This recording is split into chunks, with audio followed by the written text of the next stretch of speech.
कायद्याचं राज्य आहे आणि आम्ही ज्यावेळेस तक्रार दिली होती तेव्हा रूल नोटिफाईड झालेले नव्हते।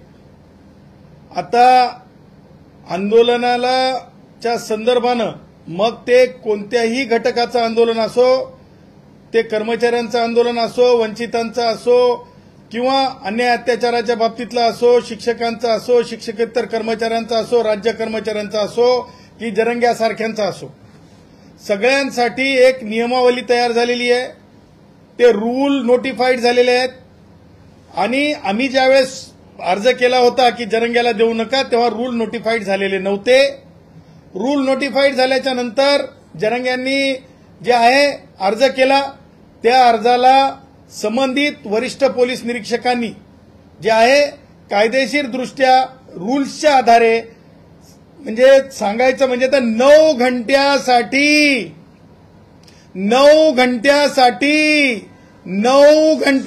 1 घंटा, 2 घंटा, 3 घंटा, 4 घंटा, 5 घंटा, 6 घंटा, 7 घंटा, 8 घंटा, 9 घंट्यासाठी 9 वाजल्यापासून संध्याकाळी 6 वाजेपर्यंत जी आहे रितसर रूल प्रमाणे शर्ती आणि अटीच्या आधारे जे आहे ते आंदोलन करू शकतात अशी परवानगी दिलेली आहे।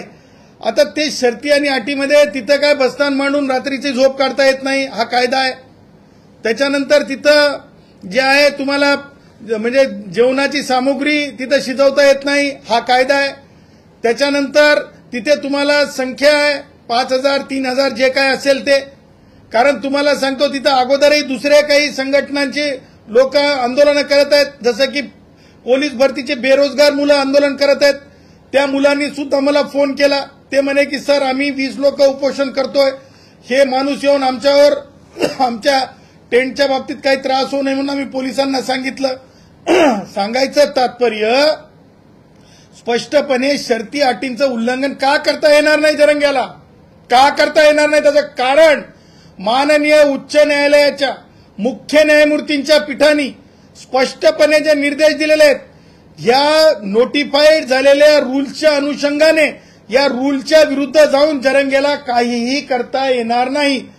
आणि मी तुम्हाला सांगतो ह्याच कारणानं जरंग्या वारंवार जो आता व्यक्त होत आहे की नाही आम्हाला एका दिवसाचा नाही, आम्हाला म्हणजे दिवस म्हणत आहे, दिवस नाही दिलेले जरंगे, एक दिवस सुद्धा पूर्ण नाही आहे।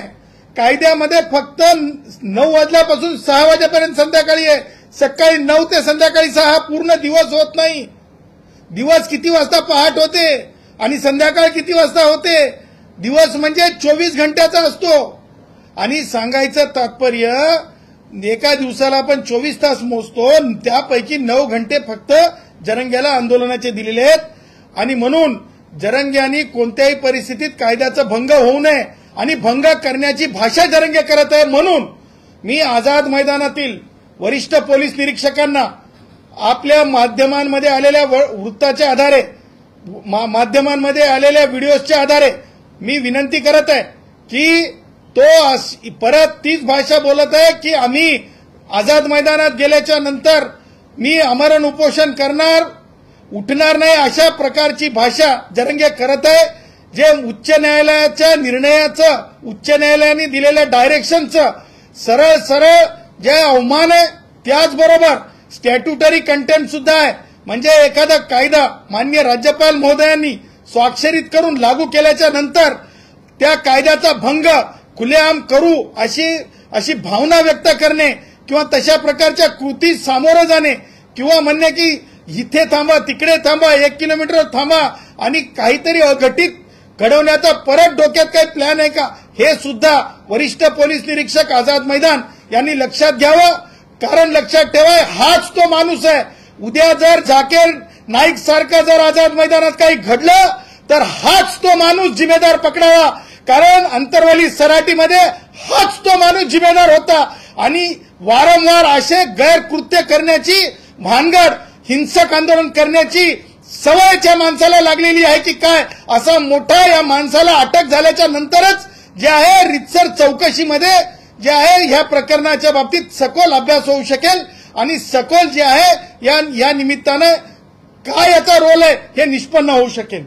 त्याच पुढे जाऊन मला तुम्हाला सांगायचं आहे की हे आंदोलन जरंगेचं आहे की एक आंदोलन राष्ट्रवादी काँग्रेसचे वयोवृद्ध पुढारी शरद पवार यांच्या पक्षाचं आहे, ह्याचं उत्तर शरद पवारांनी द्यावं. असं देखील मी शरद पवारांना आव्हान करतो. शरद पवार, तुम्ही ज्या प्रकारे म्हणजे मंडल यात्रा तुम्ही काढून दाखवली, तुमचे प्रवक्ते मोठे मोठे भाषणं करतायत की खऱ्या ओबीसींना तिकीट मिळाले पाहिजे. मग ही जी तुमची माणसं आहेत, तुमच्या पक्षामध्ये जातीवाद आहे का? कारण शरद पवार तुमच्या पक्षातले तुमचे प्रवक्त्यांची भाषणं माझ्याकडे आहेत, ते म्हणतात की खऱ्या ओबीसींनाच तिकीट मिळाली पाहिजेत. मग आणखीन तुमच्या पक्षातलेच मराठा समाजाचे मी नावं घेतो, ते नावं बघा, जे पुढारी आहेत त्याच्यामध्ये काही बहुजनही असतील, परंतु जे पुढारी आहेत त्यांची नावं घेतो. मला सांगा, बजरंग सोनवणे हे खासदार आहेत, हे कोणत्या पक्षाचे आहेत? तुम्हा पत्रकारांना माहित आहे, शरद पवार गटाचेच आहेत ना. त्यानंतर मला सांगा, राजेश भैया टोपे, बघा अन्नदान करणं योग्य आहे, परंतु सांगून करा ना की अन्न दिलं पाहिजे, नाश्ता दिला पाहिजे. आमचं म्हणणं नाही की तुम्ही कुणाला चारावं कुणाला नाही चारावं, पण डग्गे की चोट पे बोलो राजेश भैया, बोलो राजेश भैया, बोलो राजेश भैया.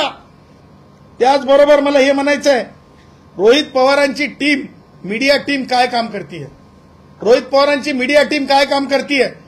त्याचबरोबर तुम्हाला सांगतो, जे क्षीरसागर आहेत, संदीप क्षीरसागर, ह्यांच्या भेटीचं औचित्य काय, ह्यांच्या भेटीचं औचित्य काय, ह्या सगळ्या गोष्टी लक्षात घेता जे जरंगेसोबत लोक चालत आहेत किंवा गाड्यांमध्ये आहेत, या गाड्या ज्या आहेत, माझं म्हणणं आहे की हे जरंगेसोबतचं जे आहे, मी तुम्हाला पूर्वी म्हणत होतो, हे पॉलिटिकल अजेंडा सोबत पॉलिटिकली चालवलेली ही रॅली आहे. आणि मला हे म्हणायचं आहे की ही रॅलीचं जे भविष्य आहे, या रॅलीचं जे अंत आहे, माझं हे म्हणणं आहे की या रॅलीचा अंत हिंसक जर झाला, या रॅलीचा अंत जर हिंसक झाला तर ह्या सर्वस्वी जबाबदार जरंगे असेल. त्यासोबतच ही जेवढ्या लोकांची मी नावं घेतली, ती नावं सुद्धा त्यामध्ये तितकेच त्यांच्या पात्रतेनुसार पात्र असतील, हे सुद्धा मला डंके की चोट पे सांगायचंय.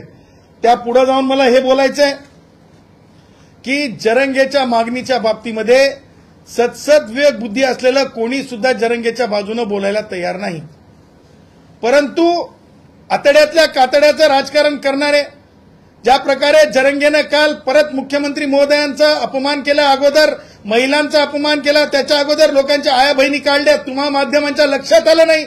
काल जरंगे बोलताना काय बोलला? जरंगे बोलला कोणत्या रक्ताचे आहेत, कोणत्या रक्ताचे आहेत, मला सांगा कोणत्या रक्ताचे आहेत. अशा प्रकारचं अपमानास्पद बोलणं, महिलांच्या बाबतीत अपमानास्पद बोलणं, याच्यावर आता तरी मी गुणरत्न, माझी ताई संसद रत्न आहे, सुप्रिया ताई संसद रत्न आहे ती, आणि मी गुणरत्न.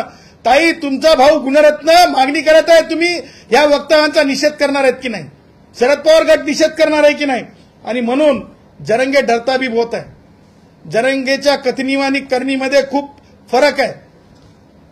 मी म्हणेल एक डायलॉग जरंगेच्या या मुंबईमध्ये येण्याबाबतीमध्ये, एक गाणं आहे, झलक दिखला जा जा जा जा जा जा जा जा जा झलक दिखला जा, अरे जा जा जा जा जा जा जा जा झलक दिखला जा.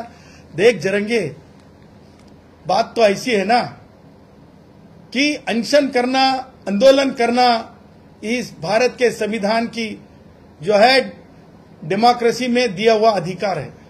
इसका मतलब ये नहीं है कि आते बराबरी अपन गैर कुछ मांग रहे हो. इसके पहले भी मांगा गया था कि एट्रोसिटी का कानून रद्द कर दो, एट्रोसिटी का कानून रद्द कर दो, एट्रोसिटी का कानून रद्द कर दो. जरंगे, हो सका क्या एट्रोसिटी का कानून रद्द? हो सका क्या एट्रोसिटी का कानून रद्द? हो सका क्या एट्रोसिटी का कानून रद्द? फिर आगे जाके बोलता हूं, जरंगे जर जरंगेच्या नियतीमध्ये खोट नाही तर जरंगे सन्माननीय माजी न्यायमूर्ती शिंदे साहेबांची जी समिती आहे त्या समितीवर वाद आहे. समिती ही संविधानिक दृष्ट्या योग्य की अयोग्य, परंतु अशा जी समिती आहे त्या समिती समोर बोलावणं आल्याच्या नंतर सुद्धा जरंगे गेला का? जरंगे म्हणतो ना की शिंदे समितीनं खूप चांगलं काम केलं. मग काम केलं तर मग जरंगे तिथे जाऊन आपलं मत का मांडत नाही, हा सगळ्यात मोठा मी प्रश्न विचारतो.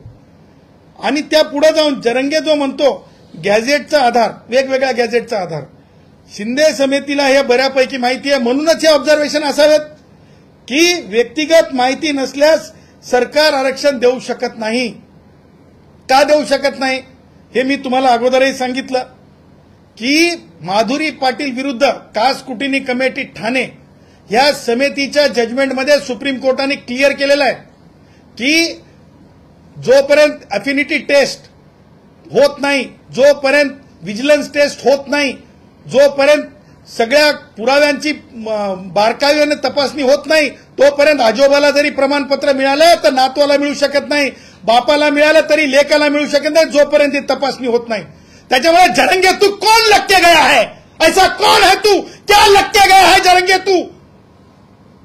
हर किसी ने, मैं ये नहीं कहूंगा कुणाला अपमान करायचा नहीं, लेकिन हर किसी ने वही बोलना चाहिए भारत के संविधान ने औकात में दिया है.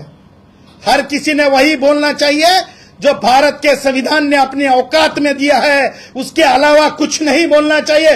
कानून नहीं समझता है तो किसी से समझ लेना चाहिए, लेकिन गैर कानूनी मांग करना यह भी एक षड्यंत्र का पार्ट है.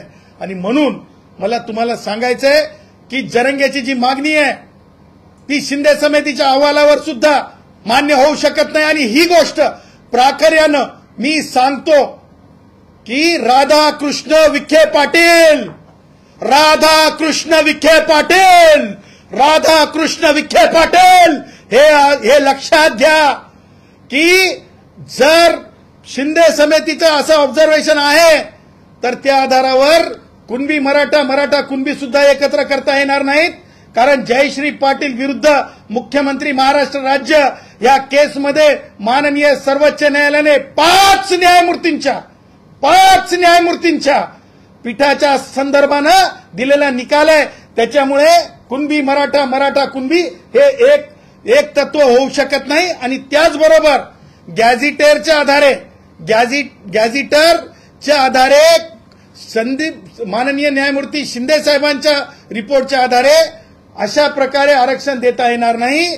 मी जसं म्हणालो झलक दिखला आजा आजा आजा आजा आजा झलक दिखला आजा. जरंगे जे कायदे वंचितांसाठी आहेत, जे कायदे आरपीआय साठी आहेत, जे कायदे भटक्या विमुक्तांसाठी आहेत, जे कायदे आमच्या कुडमुड्या जोशीन ब्राह्मणांसाठी आहेत, जे कायदे आमच्या पारधी भावांसाठी आहेत आंदोलनासाठी, तेच कायदे जरंग्याला लागू आहेत. जरंग्या त्याच्यापेक्षा मोठा नाहीये. त्याच्यामुळं जरंगेचं हे सगळं जे चाललेलं आहे, जरंगेची मागणी मान्य होऊ शकत नाही. आणि तुम्हाला त्यासोबतच सांगतो जरंगेला कायद्याचं बंधन आहे, कायद्याचा बडगा आहे, हे सुद्धा डंके की चोट पे आम्ही सांगतो. दुसरा प्रश्न असा आहे, एकंदरीतच 1 वर्षापूर्वी जरांगींनी आंदोलन केलं होतं, ते वाशीच्या वेशीवर असेल. त्या दरम्यान पुणे ते वाशीच्या दरम्यान जवळपास 5 ते 6 शिष्टमंडळ शिंदेनी पाठवलं. एकनाथ शिंदे काय पाठवले? शिष्टमंडळ म्हणजे चर्चा करण्यासाठी. हो. पण एकंदरीत मुख्यमंत्र्यांची भूमिका असं म्हणायचं का मला, एकंदरीत मुख्यमंत्र्यांनी बसकाच घेतलेला नाहीये या आंदोलनासंदर्भात. आता त्या बघा, लक्षात घ्या की 10% आरक्षणाचा वाद न्यायालयामध्ये प्रलंबित आहे. 10% मराठा भावांना आरक्षण त्यांनी दिलेलं आहे माननीय मुख्यमंत्र्यांनी किंवा ह्या सरकारनी. त्याच्यामध्ये 2 उपमुख्यमंत्री सुद्धा आहेत, एकनाथरावजी शिंदे सुद्धा आहेत आणि अजितदादा सुद्धा आहेत. मला ही म्हणजे एकनाथरावजींची सरकार होती, म्हणजे मुख्यमंत्री होते त्यावेळेस ते 10% दिलेलं आहे आरक्षण. ते आरक्षण प्रश्नांकित आहे, ते देता येत नाही. याच्या बाबतीमध्ये उच्च न्यायालयात चालू आहे, ते आरक्षणाचे इफेक्ट चालू आहेत. ही एक बाब आहे. आता दुसरी बाब, हे आरक्षण एक गोष्ट चालू असताना दुसऱ्या गोष्टीमध्ये म्हणजे कुणबी मराठा, मराठा कुणबी हे एक नाहीत, हे मान्य सर्वोच्च न्यायालयाने सांगितलेलं असताना ही 2 बाब झाली. तिसरी बाब गॅझेटर तिन्ही कोणते तुम्ही म्हणा ते काय, ते निजामाच्या अवलादीचं ते सत्ता होती तिथल्या गॅझेटर, ते निजामाच्या अवलादीची सत्ता होती, ते हैदर फिदर कोण होते ते हैदराबादचे. त्या तुम्हाला सांगतो त्या आधारावर आरक्षण देता येत नाही, कारण राईटली ऑब्झर्वेशन आहे शिंदे समितीचे. मुळात शिंदे समितीलाही स्वतःलाही अधिकार नाहीत ते द्या म्हणण्याचे. आणि त्यामुळे तिन्ही सगळ्या गोष्टी लक्षात घेता प्रत्येकाला आपलं मत मांडण्याचा अधिकार आहे. येतील मैदानात बसतील, मैदानात बसून जरंगेची राजकीय हाऊस पूर्ण झाल्याच्या नंतर जरंगे जाईल नेहमीप्रमाणे जरंगेची ही हाऊस पूर्ण झाली की जरंगे जाईल नेहमीप्रमाणे, जरंगेची हाऊस पूर्ण झाली की जरंगे जाईल नेहमीप्रमाणे. त्याच्यामुळे मुख्यमंत्री महोदयांनी किंवा दोन्ही उपमुख्यमंत्री महोदयांनी किंवा गृह विभागाने, गृह मंत्रालय म्हणून पोलिसांना अधिकार नाही, फक्त कायदा करण्याचा अधिकार आहे. कोणी आंदोलन करावं हा अधिकार, आंदोलनाला परवानगी द्यावी त्या एक्झिक्युटिव्ह डोमेनमध्ये आहे. आणि म्हणून राष्ट्रवादी आणि काँग्रेस यांना मला सांगायचं आहे, हे काँग्रेसांनो, तुम्ही ते दिवस आठवा जेव्हा विलासराव देशमुख मुख्यमंत्री होते. सानंदाच्या केसमध्ये पोलिसांच्या कारवाईमध्ये हस्तक्षेप करू नये असं माननीय सर्वोच्च न्यायालयाने सांगितलेलं आहे. डंके की चोट पे काँग्रेस, राष्ट्रवादी वाल्यांनो, उद्धव वाल्यांनो, तुमच्या कानटाळ्या उघडण्यासाठी हे मी अगदी माझ्या शैलीमध्ये तुम्हाला सांगत आहे. दुसरीकडे आपण बघतोय की ज्याप्रमाणे या एकंदरीतच जरांगेंची भाषा म्हणा किंवा एकंदरीत आव्हानात्मक भाषा म्हणा, याकडे कसं बघताय? कारण की मुंबईमध्ये आल्याच्या नंतर एकंदरीत कायदा सुव्यवस्था, कारण की 5,000 लोकांनाच फक्त बसण्याची त्यात परवानगी आहे. मी तुम्हाला सांगतो, माझे जे इंटेलिजन्स आहे स्वतःचं, सरकारचं असेल, पोलिसांचं असेल, पण माझं स्वतःचं इंटेलिजन्स आहे. काल माझ्या इंटेलिजन्सनी सांगितलेलं आहे की जरंग्याच्या सोबत मागे जर 100 लोक होते पूर्वीच्या आंदोलनाच्या वेळेस, तर यावेळेस एका रिपोर्टमध्ये माझ्याकडे फक्त 20 लोक आहेत म्हणून सांगितलं 100 पैकी, आणि दुसऱ्या रिपोर्टमध्ये मला सांगितलं की 100 पैकी 25 लोक आहेत. त्याच्यामुळं मला कुठेही जरंगेच्या बाबतीमध्ये लोकांमध्ये सुद्धा कुतूहल आहे किंवा आणखीन काहीतरी बडेजाव आहे जरंगेच्या बाबतीत, तसं नाही. हे एक सुनियोजितपणे ज्या प्रकारे आपण एखाद्या कार्यक्रमाच्या म्हणजे काय म्हणतो त्याला आपण इव्हेंट शोची हे करतो, तसा हे मुव्हिंग इव्हेंट शो आहे. अंतरवाली सराटी ते डेस्टिनेशन अशा प्रकारचा हा इव्हेंट आहे, हा इव्हेंट शो आहे, हे स्पॉन्सर्ड शो आहे. हे याच्यामध्ये मी ह्यापूर्वी सांगितलेल्या सगळ्या गोष्टी हे कशा प्रकारे स्पॉन्सर्ड आहेत ते सुद्धा मी तुम्हाला अगदी म्हणजे क्रमवार सांगितलंय. मी माणसांची संख्या सांगू शकतो माझ्याकडल्या इंटेलिजन्सवर, माझ्याकडे एवढं इंटेलिजन्स, माझ्याकडल्या इंटेलिजन्समध्ये.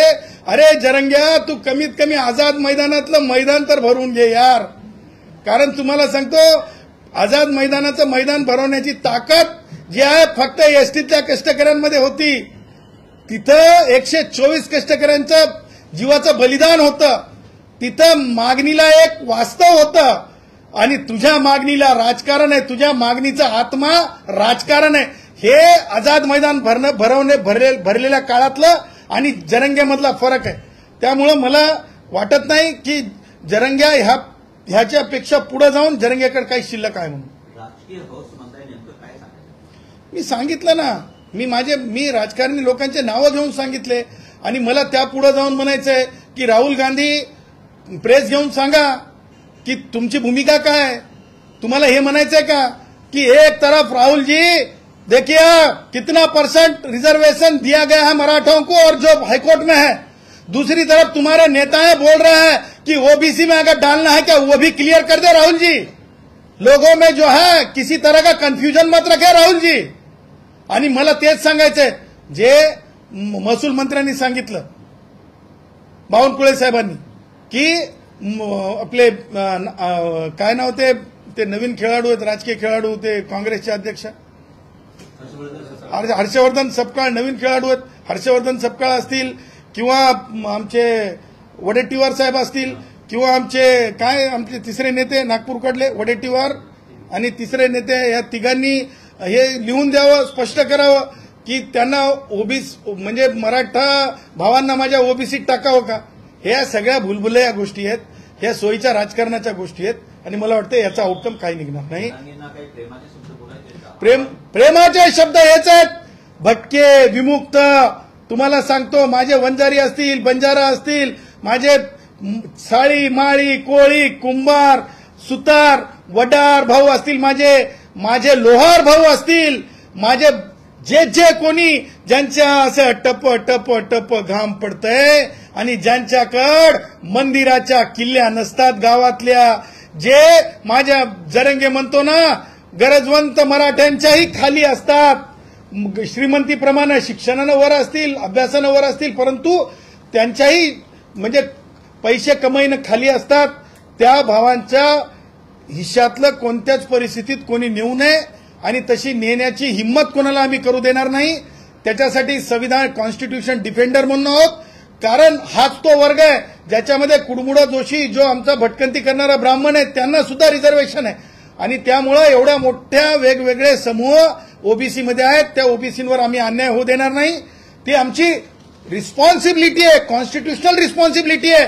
आणि धारिष्ट दाखवणारा जो कोणी मंत्री असेल, जो कोणी आमदार असेल की जो म्हणेल की ओबीसीतून आरक्षण या मराठा भावांना आमच्या द्या, त्या सगळ्यांना मान्य न्यायालयामध्ये पार्टी करू. कारण त्यांचं मत दिल्ली उच्च न्यायालयाने एका प्रकरणात सांगितलेलं आहे. एखादी गोष्ट एखाद्या निवडणुकीच्या अजेंड्यामध्ये किंवा एखाद्या प्रकरणामध्ये मंत्र्यांनी व्यक्त केली तर जशीच्या तशीच कोर्टामध्ये सुद्धा ती ठेवता येते आणि त्याच्यावर निकाल मागता येतो. हे सगळ्या राजकारण्यांना मी आजच्या ह्या निमित्तानं मी आव्हान करत आहे आणि मी लोक शिक्षण करत आहे त्या आमदारांचं, खासदारांचं, जे कोणी मागणी करत आहेत त्यांचं.